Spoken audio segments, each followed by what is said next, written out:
All right, today we're diving into one of the Bible's most cryptic and honestly powerful visions. It's a place known as Ezekiel's Room of Mirrors. Just the name alone, right? Room of mirrors. It makes you think of illusions, reflections, some kind of hidden chamber at the center of this huge divine mystery. So the big question is, what was this place? Okay, but here's the twist. This is the detail that makes the whole thing so fascinating. For a place called the Room of Mirrors, there were no actual mirrors inside. So what in the world was really going on here? So this vision, it comes to us from the Old Testament. You can find it in the 8th chapter of the book of the prophet Ezekiel. Now, to really get what's about to happen, we got to understand this key idea. What Ezekiel sees isn't just a vision. Theologians call it a judicial revelation. And that's a fancy way of saying this was not some spiritual sightseeing trip. No, the prophet was being shown evidence, almost like he was a witness in a divine courtroom for a judgment that was about to come down hard.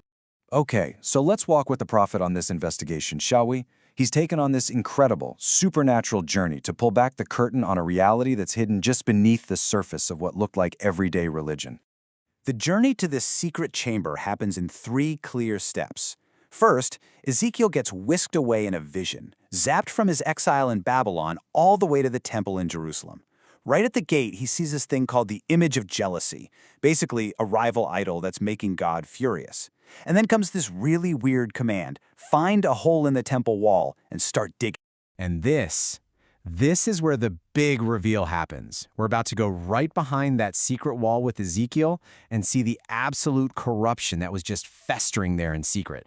You can feel the suspense building in the text, right? Ezekiel has to physically dig his way in just to find this hidden door.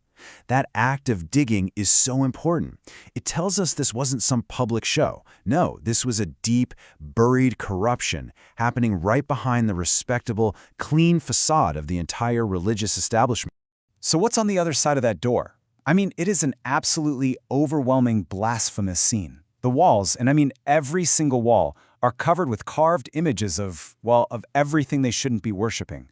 Creeping things, detestable beasts, literally all the idols of the house of Israel. He's standing in the middle of a 360-degree panorama of forbidden worship. And get this, who's in there leading this secret ritual? 70 elders of Israel. We're talking about the leadership. The most respected figures in the whole nation are in this hidden room burning incense to these pictures on the wall. Unbelievable. You have to ask, how could they possibly justify this? Well, this quote right here, it exposes the massive theological lie they were telling themselves. They had totally convinced themselves that God was just gone, that he was absent, or maybe he just didn't care anymore. In their minds, he wasn't watching. He'd abandoned the planet, and that gave them, permission to just create their own reality in secret. So, this brings us full circle. Back to the big question. If there weren't any actual mirrors, why on earth do we call this the Room of Mirrors? Simple, because it functioned exactly like one. Let's break down how this room acted like a hall of mirrors. First, you've got images plastered on every single wall. So for the people inside, their reality was being defined only by what was reflected back at them, not by any outside truth. Second, the whole chamber was enclosed. It was hidden. This means their worship became totally self-referential, completely cut off from God. And maybe most important of all, by staring at these images, the elders were basically being discipled by them. They were being shaped, molded by the very things they chose to look at. And that right there gets us to the absolute heart of the matter. There's a profound biblical principle at play here. You become what you worship. It's that simple. By honoring these images of beasts and creepy crawlies, the leaders themselves were being transformed into the likeness of those things. So this room, it wasn't just a secret chapel. It was a factory, churning out distorted human beings. Okay, so why should we care about this ancient, kind of bizarre vision today? Because it reveals a timeless truth about who we are and what we worship. Plus, it totally sets the stage for some major themes you see pop up later in the Bible. A really powerful way to think about this room is as a kind of anti-Eden. Think about it. In the Garden of Eden, God walked openly with people. You didn't need any images because humans themselves were made to reflect God's likeness. This chamber in Ezekiel is the complete, twisted opposite of that. God is kicked out, false images are everywhere, and instead of reflecting God, the people start reflecting, beasts. This vision is also like a sneak peek of the New Testament's book of Revelation.